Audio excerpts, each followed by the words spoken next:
Hello, and welcome to episode 10 of Stories Sustain Us, the podcast where we're exploring inspiring stories of sustainability. I'm your host, Stephen Schauer, and I'm delighted to have you join us today.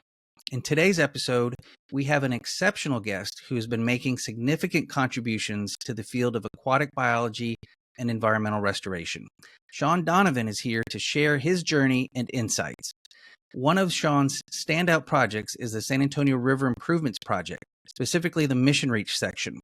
This remarkable ecosystem restoration project in Texas has brought about a multitude of benefits, from boosting the economy and enhancing recreational opportunities to providing substantial environmental improvements. The transformation of the San Antonio River from basically a drainage ditch into a vibrant, natural native river system is a testament to the power of innovative thinking and collaboration. Shaun emphasizes the importance of telling stories about environmental projects to connect with people and gain their support. Shaun's work also highlights the essential collaboration between federal, local, and regional entities for the success of large-scale projects like the Mission Reach. Additionally, Shaun talks about an incredible component of the restoration project that he spearheaded, the reintroduction of freshwater mussels.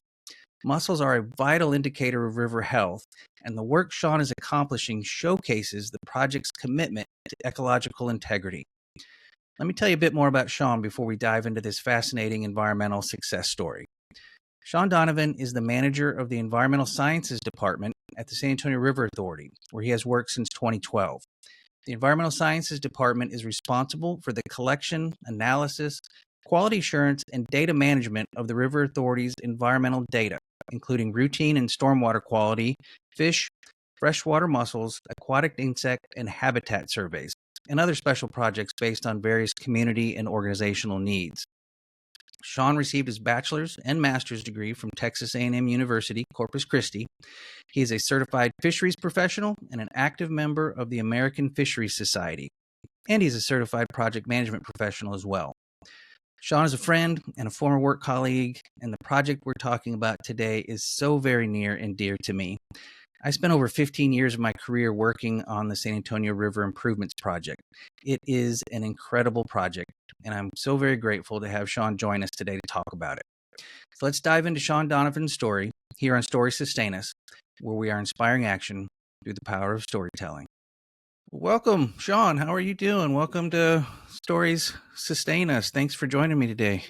Yeah, my pleasure. Again, really good seeing you again, Stephen, and glad we could catch up and in a different forum than I probably expected to catch up with you again. So, yeah. It's good to chat. It's great to see you. And as just introduced you, we have a history together working at the San Antonio River Authority together, and thanks for taking time out of your work day to join me and tell the story of some really good success story, what's going down there on the river, and in a world where there's so many hard or disappointing or sad environmental stories, sustainable stories. There's some real incredible success stories going down there, and we'll get to that in a minute. But let's jump into your story, Shaun. What's your story? Tell me about where you grew up, what life was like for you as a kid, how you became the professional that you are. Yeah, absolutely. And I do want to start off by I think you make a really cool point about the positive stories, because I think it's really cool to have a platform like this to be able to share positive things, because you're right there.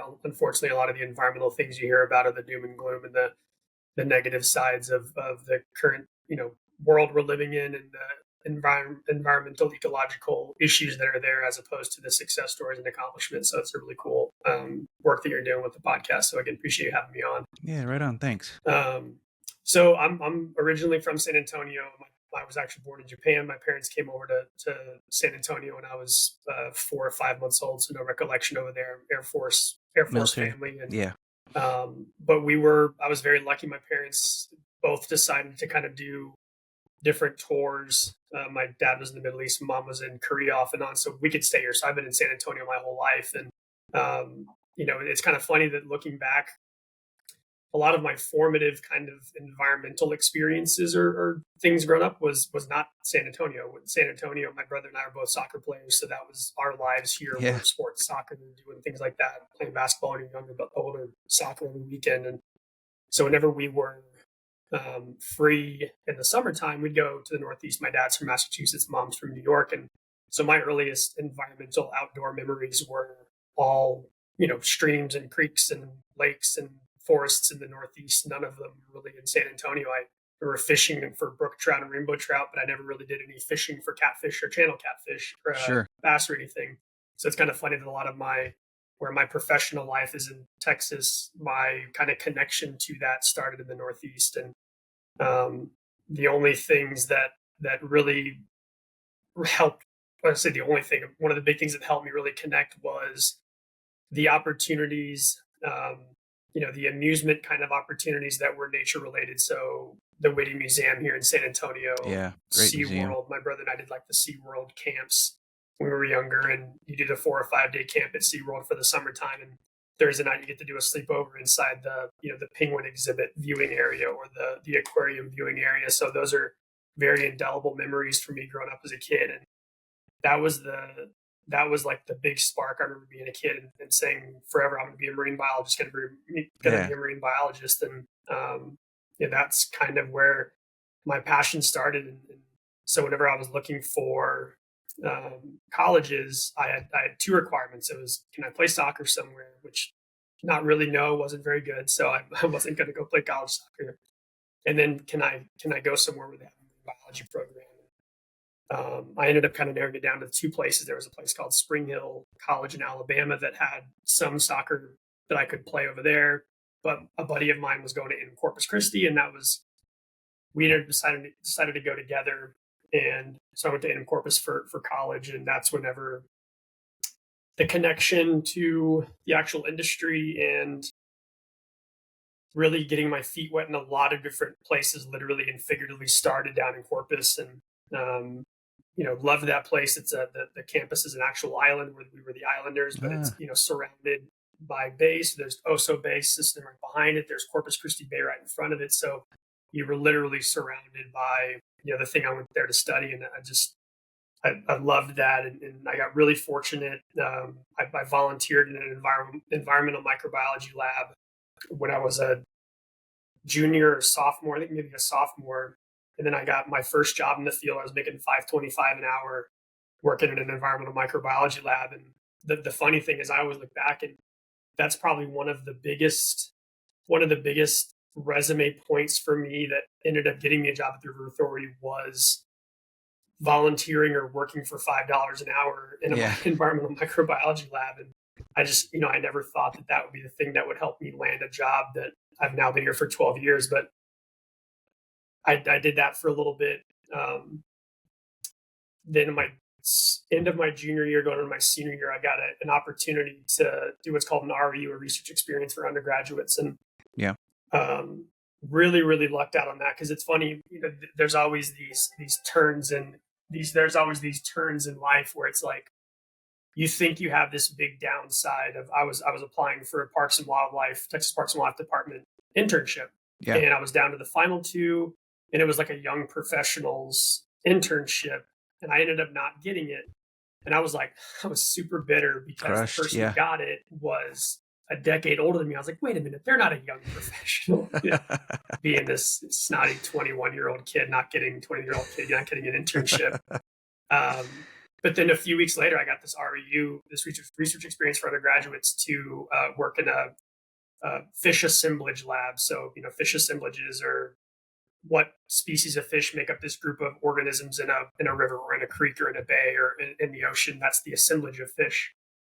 And I got to do that work in Micronesia over the Pacific. And so I got to go to Micronesia the summer. So I guess it was earlier, because I got to go the summer after my senior year.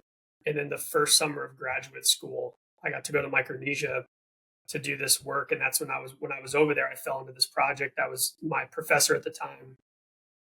Thesis advisor was talking to one of his former students who was a professor at a college in Micronesia. And they were talking one night at this hotel that we were staying at, this little house we were staying at, about freshwater eels in Micronesia. And we think there may be a project there for it. And I overheard them talking that night, and I said, hey, I'd be happy to do a project on freshwater eels. And that's how I got into the project that I had. So again, just like a series of very fortunate events for me to lead to. I ended up doing some genetic work on freshwater eels over from Micronesia for a couple of years, and that was such a cool experience being able to do work like that in a different culture, being immersed in that. We stayed up for a month both times in two different Micronesian islands, and just super cool experience. Still look back on that today as a really cool formative opportunity, as a young individual, maybe 20, 21, 22 years old were my two trips. So really cool experience. Um, After that, Let me getting let out me of college. let me Yeah, back you up just a little bit, for sure. and definitely want to pick up where you left off. But let me back you up a little bit, because I think I heard you say a little earlier, that you kind of knew at a young age you wanted to Yeah. get into this field. How old were you when you were doing these SeaWorld campovers Yeah. and things like that? That, because not many folks that I've encountered anyway kind of hit on, they know what they want to do at such a young age. So Yeah. tell me a little bit about that, because that sounds fascinating to me, because that's not my story. I didn't hit on what Right. I wanted to do when I was Yeah. young, other than play soccer. I also grew up playing Yeah. soccer, and I just knew I wanted to play soccer forever, and that was not likely for in the United States in the 80s, when Yeah. soccer wasn't really a thing yet. So Yeah, for sure. And it's also not a thing when you're in the 90s and not very good at soccer. So, fair you're, yeah, a enough. little shared experience there for us. Yeah, yeah. Um, So how old were yeah, you when you kind of hit on this is what I want to do when I grow up, kind of thing? yeah. And, I think it is a really interesting, point, because there, obviously you don't hear a lot of times you hear, I changed majors three times in college, and Right. I did Kind of this, and wandered around. I Yeah. went back and forth. And it's funny because I mean, I can't tell you, I was doing those SeaWorld camps when I was like 10, 11, 12 years old. My brother's 2 years older than me. So he was always a couple years ahead. So, Yeah. he was maybe 12, maybe a little bit younger, because he was probably like 10, 11, 12 whenever he was doing them. So I was probably 8, 9, 10 kind of thing. Yeah.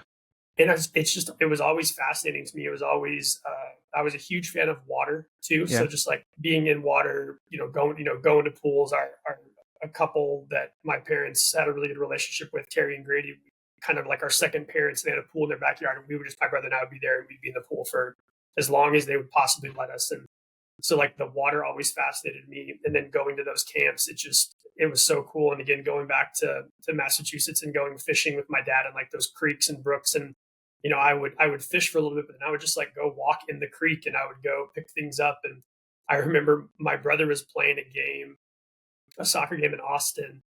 He was probably 11, 12 years old, maybe. Yeah. So I was 9 or 10. And I remember going to a little, he's playing that. You don't want to watch your older brother play soccer. Sure. You don't want to, that's boring. Yeah. So I'm going and walking off, and I think it was by Zilker Park. And Zilker Park area, sure. Zilker Park near Austin, or in Austin, Texas. And there's all, it's a really cool little creek system. And there's springs there. And so I'm over in this little pool, and I pick Barton up a tadpole. Springs. And I like bring the tadpole home with me. And I'm like, I raised this tadpole into a frog. And it's like, those were things. I was 9, 10, 11, 12 years old. And it was just always a fascinating thing for me. And then as I got a little bit older, a lot of times TV for us at home was, if you weren't watching sports, we were watching a lot of Nat Geo or Discovery programs. And, as I got older, the Planet Earth stuff started coming out. And that was probably towards the beginning of college or end of high school. Those programs started coming out. I mean, I still have the DVDs for Blue Planet or Planet Earth. I don't have a DVD player, but I have the DVDs for those shows. Yeah.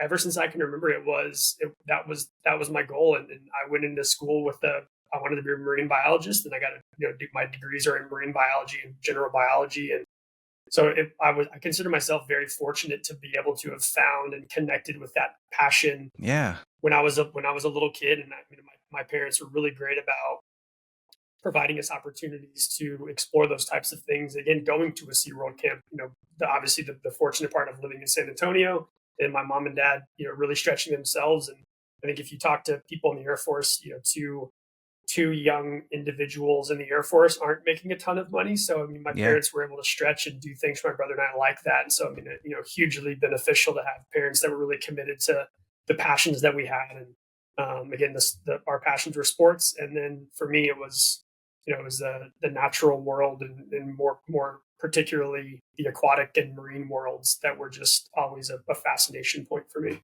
Yeah, right on. I thanks for letting us back up in time a little bit, because I think that's an important important get to know you kind of moment that this is something that you have had a passion for, for the majority of your life, and Right. that's wonderful.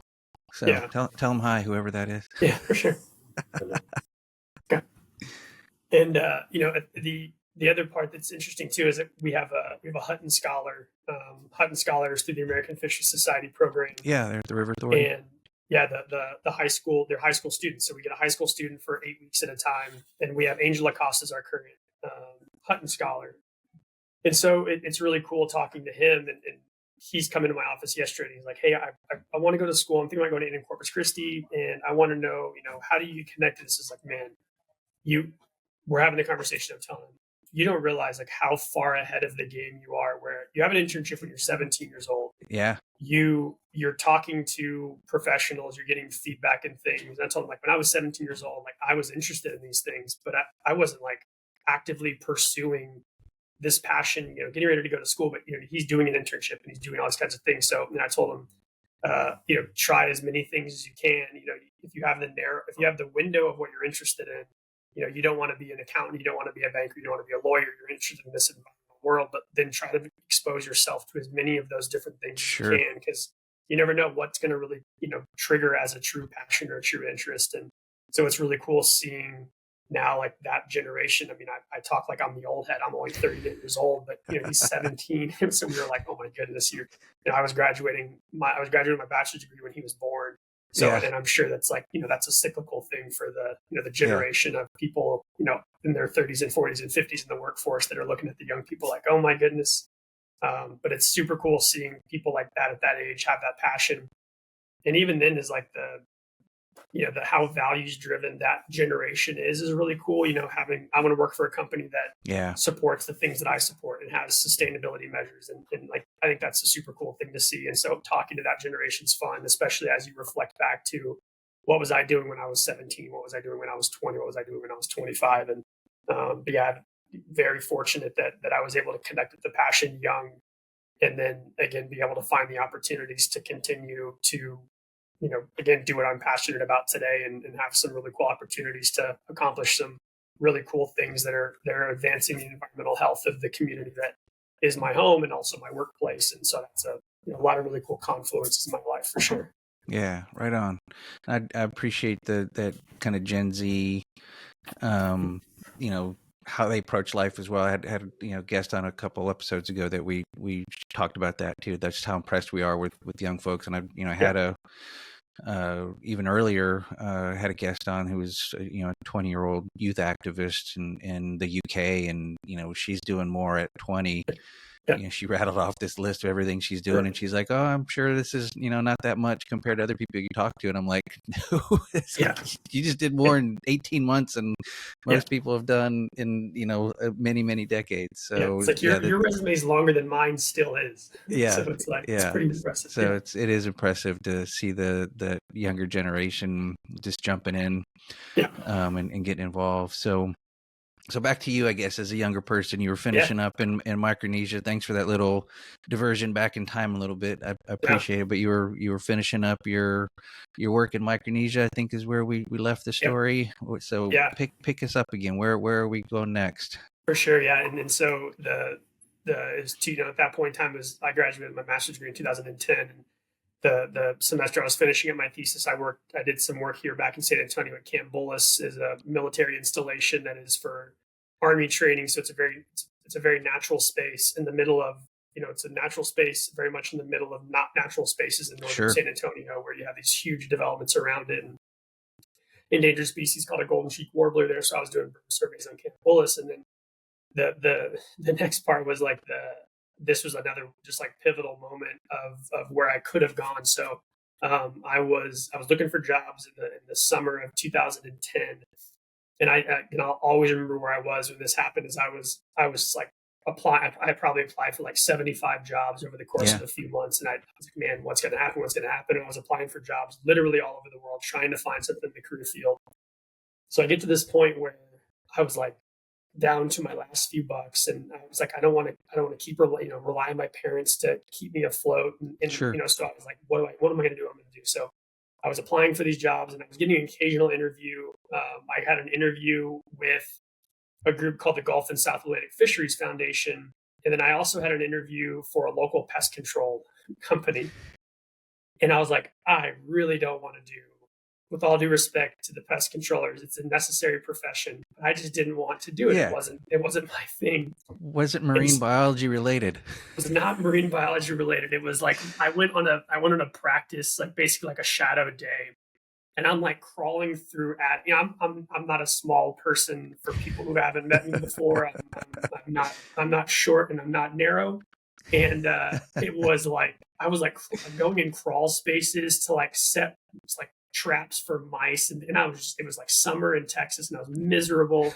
I was like, I don't want to do this, but it was like my only option for the time being. It's like tangentially related to my, to wildlife and fisheries kinds of field, if you want to be generous with the word tangentially. And they offered me the job like on a Friday, and I was like, I really don't want to do this, but I need a job. And so I'm like, I'm gonna take a couple of days. I'm gonna go. So I had a lot of friends still in Corpus Christi, so I went down and hung out with my friends for a couple of days. Yeah.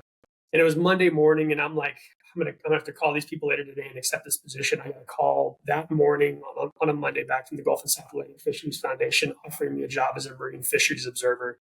And I was just like, the weight of the world lifted off my shoulders. Like, yes, please. Like, how fast can I sign the dotted line for that work? And so, yeah, how different things would have been if that call would have come later, or if I didn't get that call at all from them. I still look back and think like, man, what would my career have been? Where would I end up at? Sure. If that little inflection point hadn't gone the way that it had.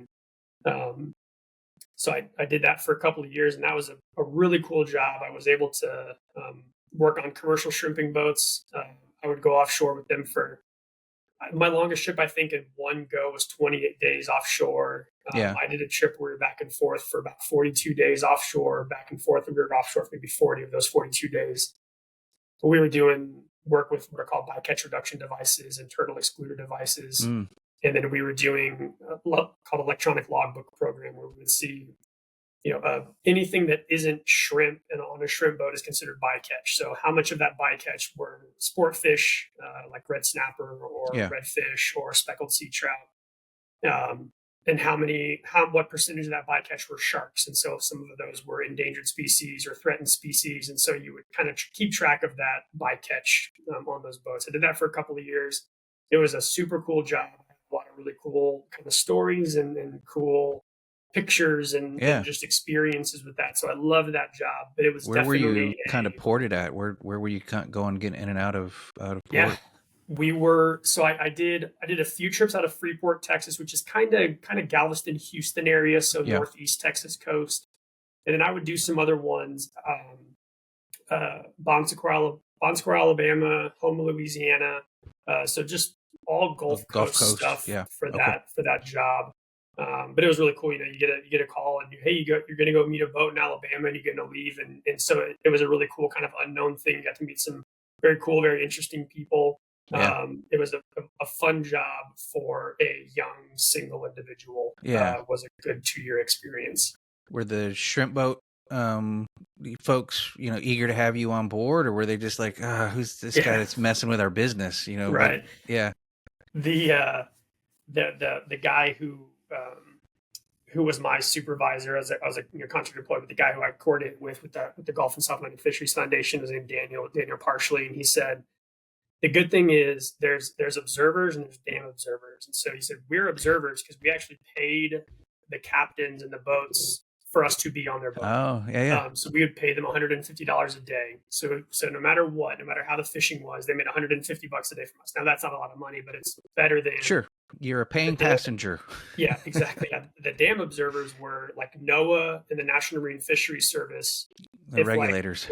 If I was an observer and you were a captain, I'd say, Captain Shower, hi, my name's Shaun. I know you're leaving this afternoon. I'm going on your boat. And you wouldn't have a choice. It was something you had to do. And it was like you sucked it up and you took this observer out on the water with you. So the captains that we worked with knew we were coming. They knew we were going to pay them every day to be out there to collect this data. So they liked us because of those reasons, whereas other captains hated observers. You have, Sure. we would go and do like trainings with the NOAA and the NIMS observers, and they would tell us these absolute horror stories of these captains that would just treat them like garbage because they were these unexpected people. And the boats that are going to agree to be part of our program are the ones who are not going to have violations of, Sure. they're Yeah. they're Yeah. not going to have expired tags, they're not going to be keeping illegal species. So Right. it Yeah. was a There's a reason relatively probably why some of the captains didn't like the regulatory yes, observers, because yeah, maybe they weren't always yeah. doing things the way they're supposed to. So Yeah, I got to change a couple things up now that you're joining me on this boat. So exactly. yeah, Yeah. so Yeah. that was a nice difference than some of the other folks that did that job. Yeah. The Yeah. regulators get a hard time, but they have an important role to play in at least Yes. my view of the world. Some, Yeah. overregulation And is a thing, but regulation is important regardless. So yes. Yeah. There is a line to walk, yeah. and there is some of that is needed. And I mean, I was stunned by the number of really it wasn't a lot, but there's a couple of captains that would still just like, you're not allowed to keep red snapper on these boats. He would keep red snapper, and I'm like, hey, Yeah. kind of my job to go back and say what you're doing. You shouldn't Yeah. do this. Oh, it'll be fine. I was like, all right, well, I'm going to do my job when I get back to shore. Yeah. So, and Yeah. I got back to shore, and that's one of those longer stories where there was a lot of things going on with that particular captain that Yeah. weren't the greatest. So, Yeah. Yeah. Well, yeah. that's an interesting part of your story. I don't think I ever knew that part of your history. So Yeah. that's a fascinating job that It was you had fun. for a few years. Yeah, it sounds Yeah. like it was interesting. So Right. And then the kind of the last bit of my journey before the River Authority was another kind of just like really good happenstance. And so whenever I was kind of finishing up my time, I kind of knew it was like, this is not a long-term career thing. sure. I don't want to be offshore for a month at a time for the rest of my life. And towards the end of my job, I started dating the woman who's now my wife. So Chrissy and I met in 2012. And Yeah. so as you're developing that relationship, relationships are hard to develop when you're gone for a month Sure. without Sure. cell phone reception or ways to contact anybody. And so we started kind of dating. So that's kind of where my thoughts started going. In addition to us starting to date, it was also just like I was ready to stop doing that. And I was looking for some jobs, but, not terribly active, kind of starting to look. And so because I was gone about 9 months out of the year with that. For those 2 years, I was staying with my parents still when I was back. And so I was at my parents' house after a trip, and my parents were both at work, but they got the San Antonio Express News at the time, our local newspaper. Mm-hmm. And I mean, they knew I was looking for a job. So if they came across it, they would kind of pass it my way. So I came downstairs one morning, they were both at work, and on the kitchen table was a newspaper cutout of an aquatic biologist posting for a job at the San Antonio River Authority. So that was how I first heard of the River Authority and first found out there was a job there. My mom cut out a newspaper clipping and put it on the kitchen table. That's awesome. That was how I found out about it. Applied for that job, and I got that position in October of 2012 here at the River Authority, and I've been here since then. So started as an aquatic biologist, and I'm managing the environmental sciences department now, and it's been a really, really fun 12 years of my life. And I think we do a lot of really interesting, fun, unique things here. But I also never knew about the River Authority until I started working at the River Authority, until I saw that newspaper clipping. And I know that you, as the the director of our communications intergovernmental stuff before, know that getting people to know who we are is a constant battle. Yeah. I still have friends going, saying, yeah, my buddy Shaun, he works for SAW and San Antonio Water System. I'm like, nah, I don't. But water is good enough. It's good enough. Or you work for the city. People, it's confusing. Yeah. Exactly. Yeah. So. Well, the River Authority is my big piece of my heart's there after spending 15 years working there, and I couldn't agree with you more. The agency does some really impressive work, and I would say progressive work. In all the years that I was there and had the opportunity to travel around the world and talk about the river improvements project that we were working on, the Mission Reach project, which we're going to roll into here, I imagine, with your story.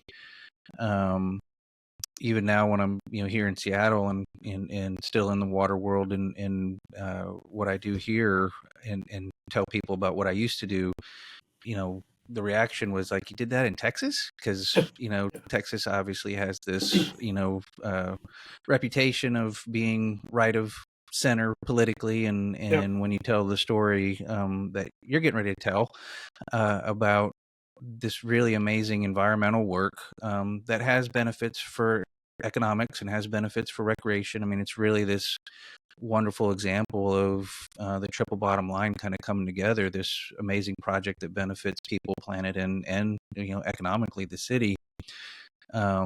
People just don't think that kind of stuff happens in Texas, which I think adds emphasis to the significance of the story. That there's just some really amazing environmental restoration work happening in the middle of Texas, the heart of Texas. So why don't we move into that, Shaun? Tell us a little bit about the San Antonio River Improvements Project, particularly the Mission Reach project, which is the ecosystem restoration section of that big, $384 million project.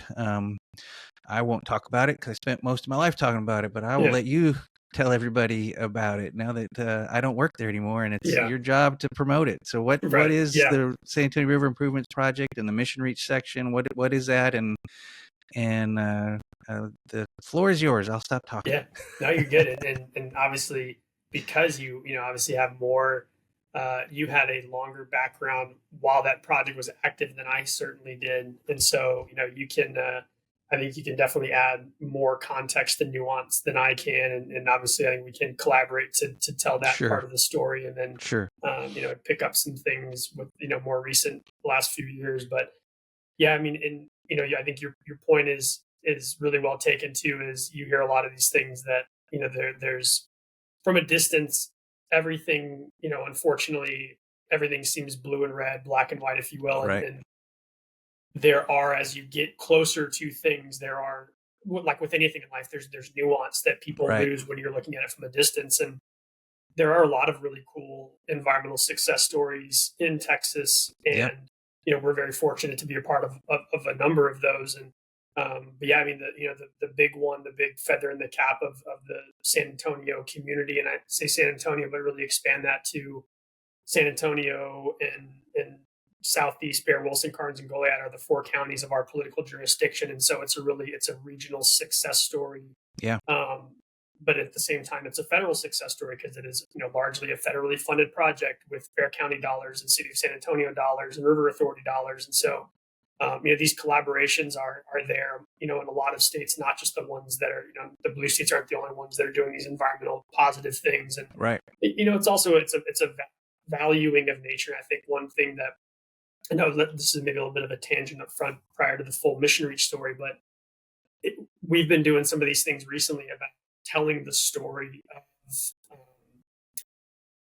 telling the story of what you do as scientists. And I think that's something that I started learning here from you and your team at the River Authority, is like, we have to tell the story of what we're doing to help people understand, because here in Texas, people value wildlife, whether that's, consumptive purposes like hunting or fishing, or that's bird watching or going boating, whatever. People do value the environmental components of a place like Texas. And so how do you tell the story to connect with people? And that's a huge part. I mean, that, you guys and were telling the story for years and years about how big this improvement project would be. And that's what led to federal funding and local funding, was because you were telling the story. And so, more recently, than a lot of science communication things, but that's a huge part of it. A huge part of the original getting to the success was telling the story of what this could do for a community and getting people locally to buy in, because it was not a small investment from the city and not a small investment from the county. These are large ticket items here locally as well. So a really good point to make is, there's value in environment throughout the country. It's just how do you connect to those people and tell the story in ways to touch them as well. So end of tangent, but to the great tangent, important tangent. So the Mission Reach is just south of downtown San Antonio. So everybody knows, I would imagine a lot of people know of the San Antonio River Walk. That is, the main part of downtown San Antonio. It is an actual river system. We always get people going, I didn't realize the river extended beyond downtown. And it's like, it is a man-altered structure, but it's not a man-made water body. It is a natural system. And so where the Riverwalk ends, just south of downtown, is the start of the San Antonio Improvements Project, and a small 1 mile stretch called Eagle Land. And that's kind of a transition from this the pictures you see online of the Riverwalk that are channelized with restaurants and bars and hotels, and just downstream of that is kind of a transition zone for about a mile, and it goes into what's called the Mission Reach, and the Mission Reach is really the heart and the core of the San Antonio River Improvements Project. And it's in total, if you include the Eagle Land stretch, it's about 9 miles of river. The San Antonio River is 240 miles in total. So if you look at it from that perspective, it's a pretty significant chunk of the entire river, a little less than 5% of the entire river, that's a big restoration project. And Yeah. I believe it's still the largest urban largest urban stream restoration project in the country at that 9 miles. And so, really proud of that. But it really turned what was this trapezoidal, mode channel that was there strictly for flood conveyance.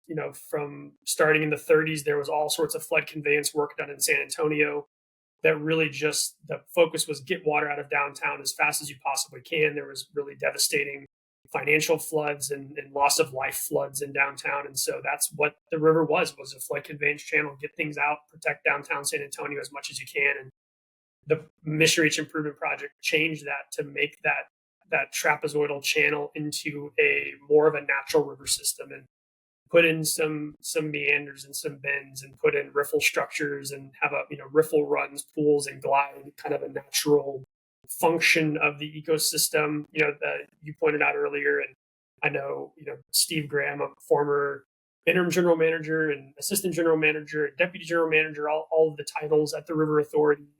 Huge proponent of triple bottom line, but that is a really a perfect example of the way you can truly mesh those things. And it's a recreational opportunity with the hike and bike trails, and there's paddling trail throughout that 8-9 mile stretch. Yeah. Like you said, the economic development impact is huge for the southern basin, or the southern part of San Antonio, excuse me. And obviously the environmental components were, we'll talk about that obviously in a lot of detail here in a minute, but the being able to combine all three of those things is truly what makes that project so successful, because people might not ever step foot or care about the river, but they want to go for a jog, or they want to go for a long bike ride, or people might never go on the trail, but they want to go kayaking, or they want to go fishing. And so it hits a lot of people, and it also brings a lot of environmental opportunities to places that have been historically underserved. And southern San Antonio, south of downtown, is definitely a historically overlooked part of town. And so this restoration has really connected people to the environment. It also hasn't had a lot of the negative effects of, gentrification is always seen as a big negative side effect of some of these projects. And we're fighting that right now with our current next restoration project, the West Side Creeks. Yeah. But in south of town, there's been some apartment complexes that have come up, but there really hasn't been that huge economic shift where it's become unaffordable for folks that have lived there for generations. But it really has brought them closer to nature. And I mean, obviously, I'm sure Stephen, there's countless studies that show how much people's lives are improved when they have a connection to a natural space, just mental health wise, economic wise, outcomes for children, those kinds of things. So bringing people to a closer connection with the river and a healthy ecosystem. There's all sorts of, you could have an economics podcast that talks about how successful the project is. You could have a human health podcast talk about how successful it is. And obviously this one, kind of more on the conservation sustainability side, that you can talk about how successful it is. So it's been a really, really cool project. It's a really cool success story for San Antonio and for Texas and for the country. You were over there in Australia when they won the Thies River Prize for the Mission Reach effort. And that's a huge success story again for the city, the state, the country. And again, it's really cool to have in our backyard. And we always kind of talk about it as a little bit of a living laboratory for us as an organization too, to be able to do some of the things we've done in this huge stream restoration project, to see like how successful has this been, and really trying to measure that. And what can we measure to show that success over time? Yeah. Well, let's talk a little bit about that. That's a great transition point. And I think we could go a number of different ways, from fish to water quality and to riparian habitat. There's all kinds of amazing measurements of success, but I really wanted to focus you in on the time that we have left on the freshwater mussels, because that is one, I think, something that people don't think of top of mind. Yeah. When you think of a river, you think of, maybe the fish and the birds and the, the plant life and aquatic life, but, freshwater mussels, that's Yeah. not something that somebody thinks about first, Right. maybe. But it's such an important indicator of success of this project. So, next 10 minutes or so, let's Yeah. dive into that story, because you led that effort, or still leading that effort, and it's really a fascinating and incredibly important part of the success of this project. So tell us about freshwater mussels in the San Antonio River. Yeah. I want to flip for a second and ask you a question, because Sure. I'm very curious too. Is like, you were, part of the leadership team at the River Authority whenever we started floating this idea around, and I'm curious what your initial thoughts were when we started talking about, freshwater mussels and freshwater mussel projects, and kind of like, I'm curious as to the perspective you had, that back then, 5, 8, 10 years ago. Sure. My initial reaction was, this is amazing, because it wasn't top of mind. I Yes. wouldn't had thought about it, and um I just thought it was such a well thought out um, concept that you guys brought to the leadership of, hey, we think we can do this, and all the different components of it, from the scuba diving, all the testing you had to do, all the different sites you had to monitor for control sites, and just the depth and the detail that you and your team put together on that proposal that was approved and moved forward was just so enthralling. And from the fact that, again, that the kind of the freshwater mussels perspective and what I learned from you, it's kind of like the canary in the coal mine. If mussels can't survive there, there's water quality problems, there's habitat problems, there's all kinds of things. But if we can show that mussels can survive there, then we can show the environmental lift that this project has helped come along. So from my perspective, from the moment you pitched it and following you in the years of doing it, it was just an exciting thing to see you and your team doing, and to know that I worked at a place that did that. It was really, I loved it. I loved every minute Yes. of it, which is why I'm really grateful you agreed to come on the show and tell that story, because I think it's such an important story that most people wouldn't have thought of. Yeah, and I really appreciate, hearing that, and I always joked with Chris Vaughn, as a former aquatic biologist here at the River Authority, and again, Yeah. out there kind of close to you now, and Yeah. we were always, honestly, like, always waiting for the other shoe to drop. Like, we get to do this, is super cool. We're getting to do this project. We're getting all the support. We were always like waiting, like, how far can we take this thing? Let's see what we can do. And this, I mean, obviously, like all the projects that we do at the River Authority, without the support of the leadership team, without the support of the board, you don't get those things Sure. done, because the funding isn't there. So I mean, the support that we had was fantastic. And admittedly, there, whenever this stuff started in Texas, because there's, freshwater mussels are one of the most endangered group of organisms in the entire world. I think it's like freshwater mussels and freshwater snails are like the two most endangered groups of species. And there was a lot of stuff started happening here in Texas, a lot of like research looking into these species, and other entities in the state were basically like, we don't really care that they're imperiled or that they're endangered. We don't Right. really care. We're going to keep doing what we have to do to maintain our day-to-day operations. But the San Antonio River Authority wasn't like that. There was support from you, and our group of Steves, our Steve Robbie, and Yeah. you and Steve Graham were huge supporters, and obviously Suzanne Scott, our former Suzanne. Yeah, GM. absolutely. Yeah. It was awesome to have that support from people, because whenever Chris and I kind of started thinking about these projects, it was, we think we can do this really cool, maybe even unique to Texas project. What support are we going to get? And then, so whenever we got that support, obviously that was hugely meaningful for us, and so it's really cool to kind of circle back on some of the origins Yeah. from your perspective. And I'm glad you guys took the chance and threw the idea out there, because yeah, it was, yeah, we loved it at the leadership team, and so glad you guys did the work. yeah, absolutely. And again, it's been a definitely one of the coolest things I've been able to do in my career. And so, kind of going back to that start of things, to fast forward some of the parts is, there was all these pending listings of threatened or potentially, listed candidate species for the Endangered Species Act. And so we started doing some research and we started finding these species in the southern parts of our basin, but we really weren't seeing them at all near San Antonio.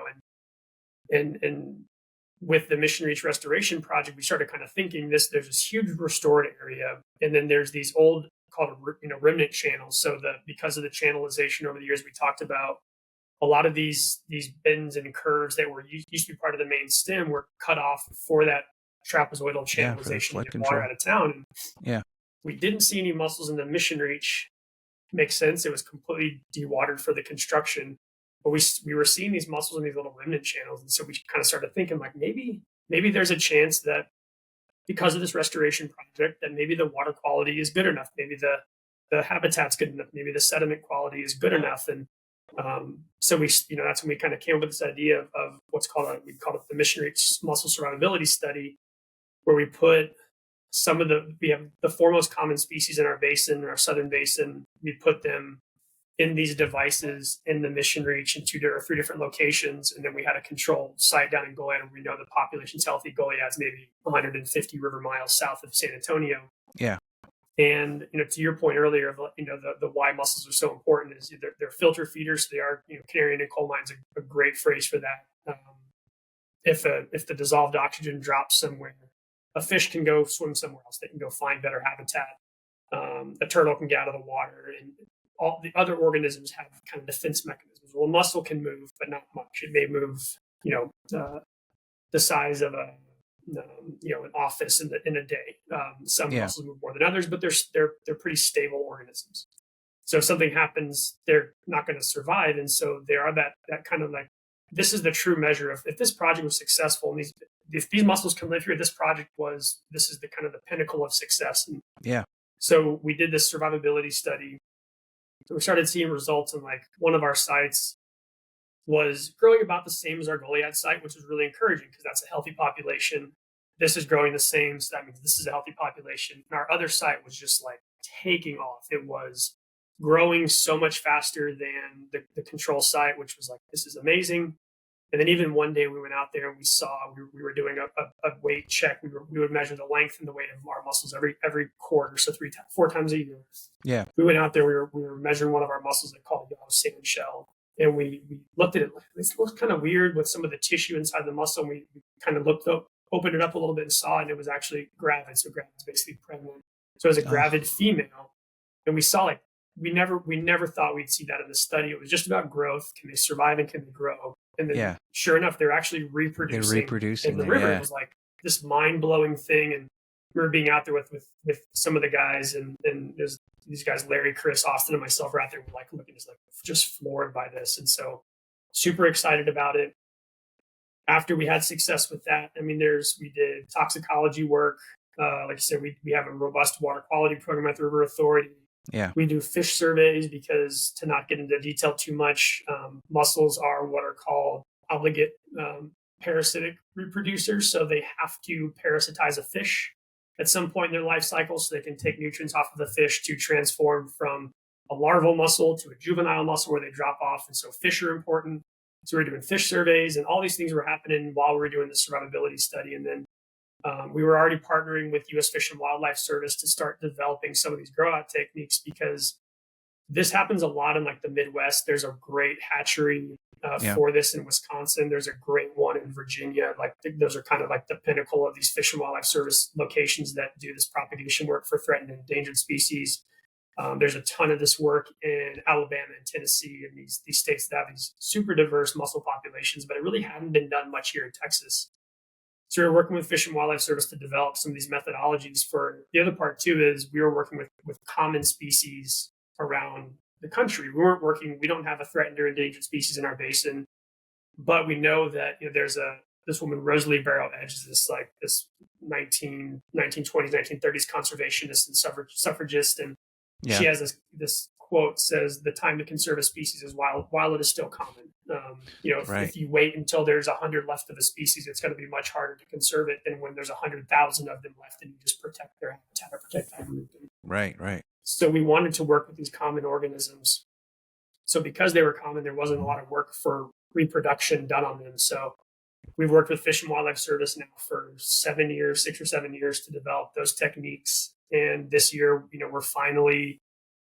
did a kind of a media event in May for the mussel release, and our staff is actually going out the third week of July this year to go and release the first cohort of mussels into the river. Yeah. It's yellow sand shells, and it's the first mussel reintroduction in the state of Texas. And so we're super proud of that. We couldn't be happier. And then just yesterday, so July 11th our time, Austin Davis, who's now our project manager, came over and told me, for the first time ever, we have all 4 species in these things called grow out baskets. So we've always had these bottlenecks with these species, and some are harder to propagate or reproduce than others. And for the first time ever now, as of yesterday, we have each one of those species in grow out baskets, and grow out baskets are kind of the point where they're like past that main bottleneck. So Yeah. we had another milestone just yesterday, and it's awesome. very actively happening, and we're super, super excited. We're going to have about 4,000 mussels go in the river next week. And we expect to have some more cohorts later this year, maybe September, October, November this year. We'll be putting other species in more of the first species yellow sand shell in the river. So really, really cool time for the project. That's so amazing. I disconnected from it obviously for a few years since I left the River Authority, but I still follow you all on social media and friends there and everything. And I saw the media a few months ago. Which is what triggered. I was like, "Oh, it's happening! It's there. They made it. They're getting. I got to get Shaun on to talk about this because I a few thousand miles away here in Seattle, I was still celebrating that win that you guys are experiencing right now because it was such a that project's a big part of my life and to see this particular aspect of that project become successful and not only for the mussels, which is amazing, but for the larger story of how healthy that ecosystem restoration project is becoming, really in the heart of the 7th largest city in the United States. Tells that story of success that look, everybody, you can restore a riverine system in an urban environment to the quality that these really sensitive species can not just survive, but they can thrive, they can reproduce. I mean, what an amazing success story. I'm just so happy for you and the team, and grateful to you and the team for coming up with the idea in the first place. And I'm kind of silently celebrating with you from a distance because it's such a big, important win.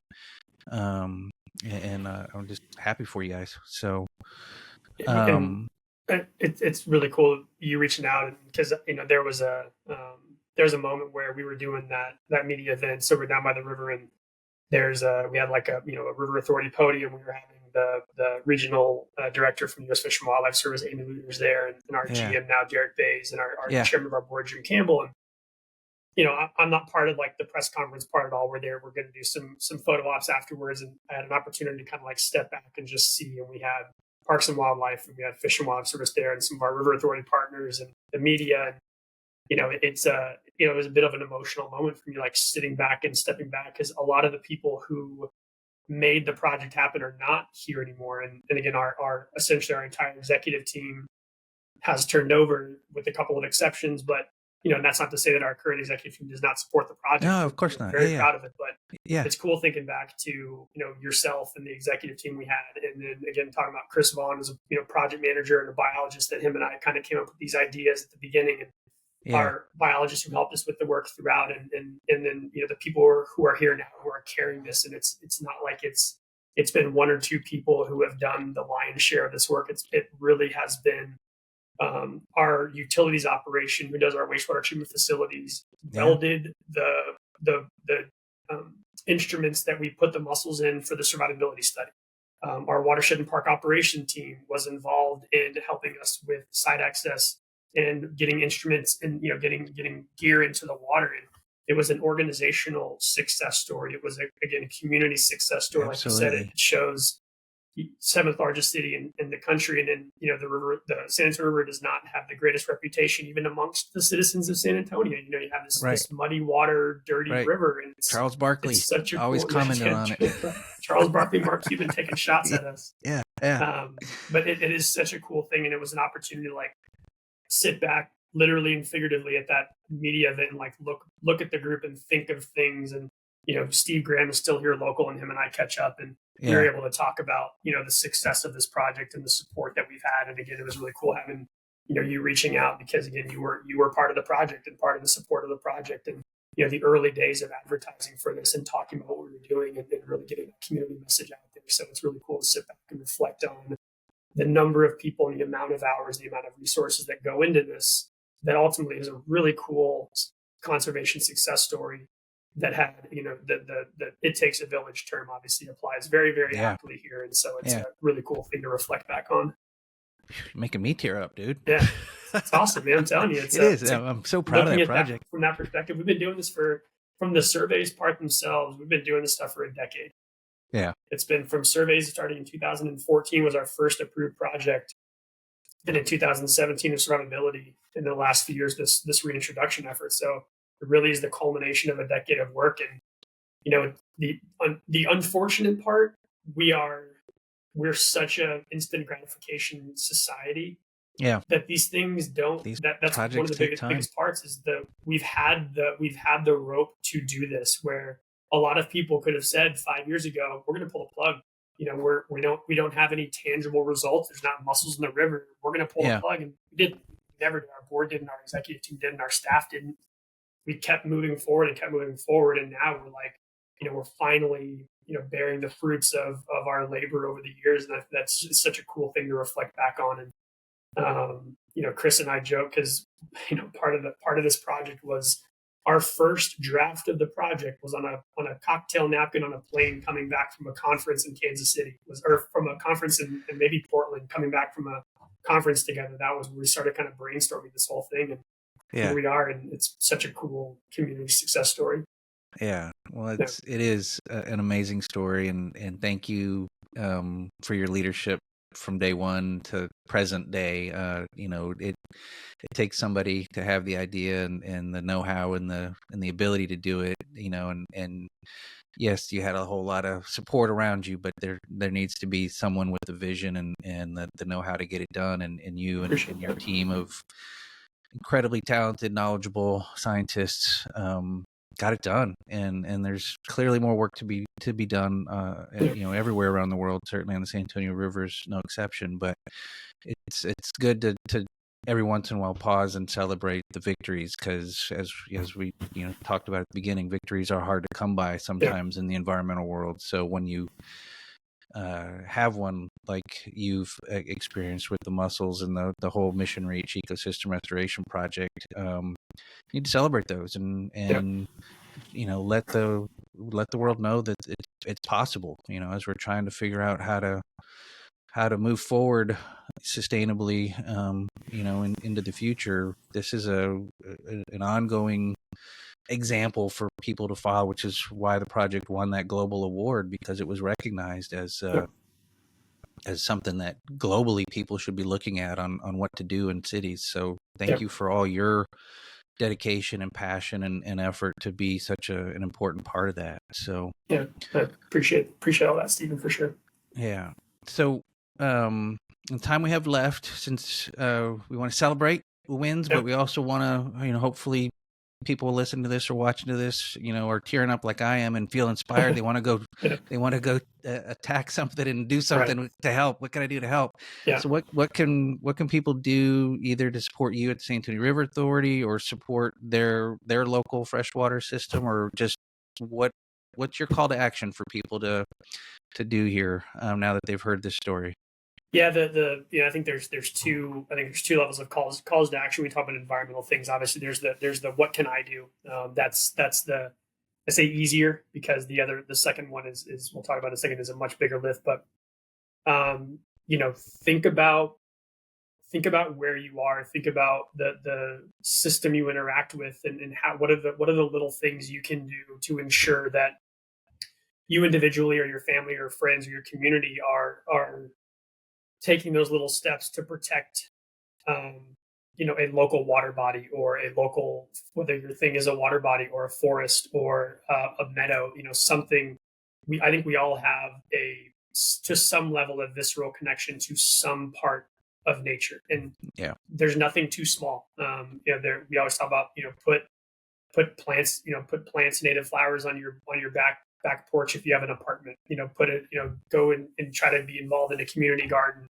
If you have the means and the ability to do larger things, like do something in your yard that collects stormwater so it's not running off and decreasing water quality. Those are all you know building up to larger things you can do. And if you have a chance, connect with your local organizations. I know in Texas we have river authorities that there a lot of those groups have outreach opportunities, but whether that's a watershed conservancy in a different part of the country, or whatever your local group is, if it's a trash pickup day, if it's just learning about what's around you, there's steps you can take. There are groups across the country. People would love to have you help out with preserving and protecting natural spaces, and enjoy those natural spaces. Go out there and go to a park, go kayaking, go appreciate those kinds of things. I think that one thing we always talk about, to kind of bring it back to the mussels for a second, is we always talk about, like, the connection you get when you experience these things. The Yeah. first, I never worked with mussels till I worked with the river authority. And the first time I picked up a mussel out of the sand or out of the gravel, it's like you have this lifelong connection to that experience. And so if you have those experiences, you connect to those things better. So, I just advocate, if you have the opportunity, if you have the time, go to those natural spaces, engage in those. And, the second part is the bigger part is, it's the making choices with things. And hopefully you have a connection to this where you do want to, use your voice and your vote to vote for things that you believe in from an environmental perspective. And I'm not even going to get into the national or local politics Sure. at all, but that is a way you can use your voice and Just and, be active in voting. Yes. Yeah. Be active in voting. Yeah. Obviously, whether that's a federal election, a local election, a state election. I mean, there's all sorts of ways that ask your local community leaders, ask your city council representative, ask your if in our case, county commissioners, ask those people, like, what do you value? Do you value environmental things? And it doesn't have to be who you're voting for president. It could be who your local constituent, the local leaders you have in your community, and what do they believe in, and are they going to support this park you want to block off for environmental sustainability purposes? And are they going to advocate for nature-based solutions or low-impact development things to help with water quality? Are they going to not make decisions that compromise environment for the sake of profit? We talk about triple bottom line. Nobody's saying stop developing anything in the entire world, but there's ways you can do those things in an intelligent, thoughtful manner.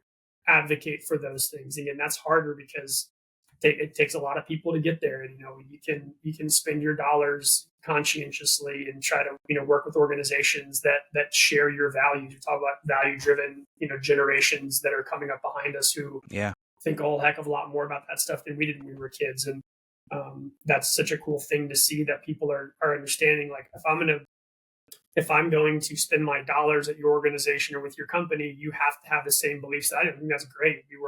We talked earlier about, we were in Colorado, my wife and I, and there's banks that talk about how they're 100% sustainable, and they only, those kinds of things are options you can possibly have if you have the availability to choose those types of things. And so, that's a huge part of it. And it may not seem like you're moving the needle right then and there by yourself, but trust me, you are. You're making a difference with those things, and it adds up over time. It's not just your actions; it's the actions of the community. And take pride in these things and celebrate these things when you get an opportunity to do so. And I always it always felt so counter to what we do as scientists to go out and talk about the things you're doing. Like that's very not scientific. You do your research and you make your papers, but it's like. But the community connects to those kinds of things. So for people that are in the industry, like, don't be shy to tell your story. Don't be shy to say yes to your public affairs representative and go do a media event or a blog or a social media post. And those things move the needle a lot, and it helps get that community connected and excited about things. And we fight that in San Antonio again. To talk about the perception of this dirty, muddy river. It's like the river such a cool resource we have in our backyard, but people in the community don't necessarily think that. So if we can change their thoughts, they're going to be more prone to protecting it. So Protect it, yeah. whether you're in the industry or not, there are a lot of things that you can do to help with local advocacy or statewide advocacy or federal advocacy. That's wonderful advice. Thank you, Shaun. It's the last set of questions, and I know appreciate your time today. Absolutely. So I like ending every episode talking about hope, and hope is not where the work gets done. You gotta Right. But hope is what gives you the reason to go do the work, and hope is this idea that you can envision a better future, but have some personal agency to make that better future a reality. So I'm going to ask you 3 questions, kind of rapid fire. Just give me the first kind of gut reaction to these questions. The first question is, what is your vision for a better future? It could be for you personally, professionally, or for the world. What's your vision for a better future? My vision for a better future is people valuing the space and the world around them as much or more than they value the material things. You can buy a new phone, you can buy a new video game, you can buy a new whatever your thing is, but that forest, that river, that creek is the only one that's going to be there. And you can have your phone, you can have your video game, but you can also have that. So people valuing those spaces as much as maybe we do the things that are, within our direct grasp all the time. Right on. Why is that your vision for a better future? Because I think it's a realistic thing. I think it's an attainable. It may sound very lofty, but I think it's very attainable. We all have a connection to that in some form or fashion. We may lose it. We may have a connection whenever we were an 8-year-old kid. My wife talked about she's an 8-year-old kid picking blackberries down on the coast of Texas when she was younger. And she wasn't a big outdoors person, but she kind of found that connection again. We can all find that, and we can all have that. And as we have these opportunities to expand these spaces that are available to people, I think it's a real, because I don't think it's an unattainable thing. Right on. So the last question then, imagine your future vision is reality, that we do live in a world where people value that space as much or more than they might value the material things within their immediate grasp. So it's real, it's happened, we're there. How do you feel? Calm. The being able to sit back and enjoy, and not, we have a lot of positive stories, but again, there are a lot of negative ones. And I feel like maybe we'd be out of, or at least on the back end of that constant churning of the wheel of trying to not take those 2 steps back after that 1 step forward. So calm, relaxed, enjoying a creek or river somewhere, probably. Right on. Right on. Well, thank you, Shaun, so much for your time today. Thank you for all the amazing things you're doing for the San Antonio and South Central Texas community, and frankly, the nation and the world. Your work is really kind of the leading the way in many areas. So thank you for all that you're doing, and thank you for taking time to join me today and share your story with us. And really appreciate it, man. I'm going to continue to follow you from afar and cheer you on, and look forward to celebrating your next victory down there. So thanks for being here with me today. Yeah, we really appreciate it, Stephen. This is an awesome opportunity to chat with you again, and appreciate the very kind words, and always excited to talk about it when we can. All right. Take care. Yes, sir. Bye. And that brings us to the end of episode 10 of Stories Sustain Us. 10 episodes. That's a bit of a milestone, and I couldn't be happier than having Shaun Donovan as my guest for this 10th episode, sharing his incredible journey with us and speaking about the transformative impact of the San Antonio River Improvements Project. I appreciate Shaun teaching us about the critical role of freshwater mussels as indicators of river health and the ongoing efforts to bring them back into the urban area of the San Antonio River. The work being done by Shaun and the rest of the team at the San Antonio River Authority is truly innovative.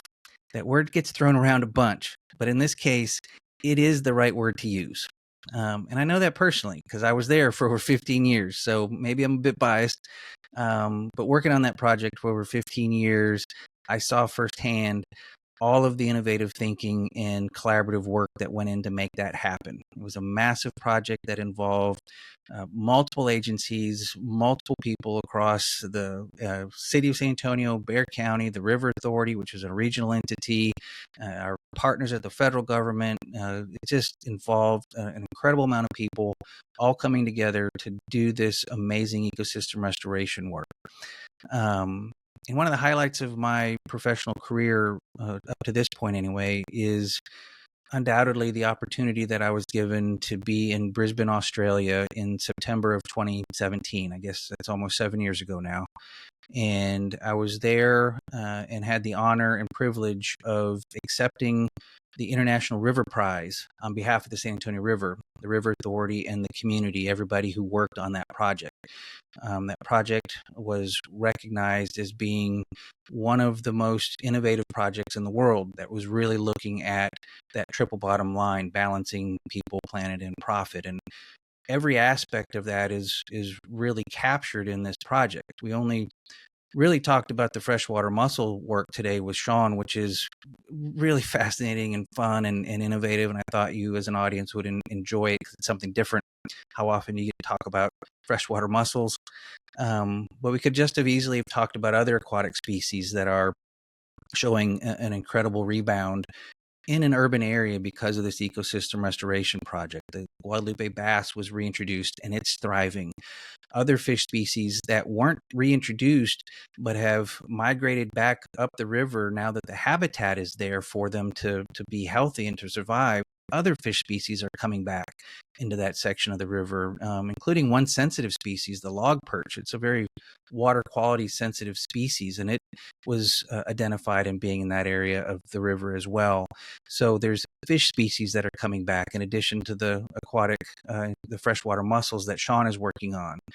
We could talk about the riparian habitat, all of the vegetation. Over 20,000 trees were planted. Hundreds of different species of native plant were reestablished along that section of the river. And the incredible operations and maintenance team that are in this constant work mode of trying to fight off the non-native invasive species that are wanting to make their way back into the project. And they're doing an incredible job because the native plant species are starting to volunteer and come back into this area as well. More native species are there than what were planted, so they're coming back as well. We could talk about the success of avian species. There was a massive avian study done. And when I left the agency a little over 2 years ago, I think the count was close to 210 bird species were counted using the ecosystem restoration project, including some real special species of bird as well. So in every aspect of the ecological measurements, that project is a success. But beyond just the planet part of the triple bottom line, all of the people that are enjoying it, all the hike and bike trails, the paddling trails that go through there now, all of the recreational opportunities, the bird watching and the picnicking that can be done. It's truly bringing people back to the river as well through this section of the city of San Antonio. And then you tie that in to economics and cultural things. That section of the San Antonio River goes near the San Antonio missions, which are recognized as a World Heritage Site. So the river is connecting to these cultural treasures that are recognized by the world as cultural treasures. And economically, the area is starting to rebound as well. And the river restoration has been a real catalyst for that. So every measurement of success this project is hitting, and it's quite incredible. And it was an honor to be a part of it. And I'm going to load up the show notes with links so you can go and learn more about it. If you're unfamiliar with this project, there'll be links to websites and documentaries that I made when I was there and other information so that you can learn about this incredible ecosystem restoration success story. There's so much kind of doom and gloom in the news about, and rightfully so. There's a lot of problems around the world. But here's a bright shining star of a success story, and it was a thrill and an honor to be a part of it. Let me loop back and get back on subject here, on topic here, and let me get back to thanking Shaun one last time for his vision of a future where people value and protect natural spaces as much as material possessions. That really resonates deeply with me, and I hope it did for you too. So Shaun's call for action reminds us that individuals can make a difference by taking small steps to protect local areas and supporting organizations that share their environmental values. Every little bit helps, that's for sure. So if you enjoyed this episode, please share it with your friends and family, subscribe, rate and review Stories Sustain Us on your favorite podcast platform. Your feedback helps us reach more listeners and share more inspiring stories like that of Shaun Donovan's. So thank you for your support. On the next episode of Stories Sustain Us, my guest will share how she discovered her parents' lost cookbook, which contained authentic Indian and Pakistani recipes. And not only did she update and republish it, but she's using it with a purpose beyond honoring her parents and heritage. Through sales associated with the book, my guest next week is on a mission to provide clean water to communities in need by supporting the installation of critical water pumps. So tune in next week to learn how purpose-driven work, which is also sometimes called impact-driven work, supports sustainability by addressing social and environmental issues and contributing to the well-being of communities and the planet. Purpose-driven work is meaningful and impactful beyond just financial gains. And next week's story drives home that point. The episode will be available on August 27th, wherever you listen to podcasts, and at storiessustainus.com. I hope you check it out. So, till next time, I'm Stephen Shower. Please take care of yourself and each other. Take care.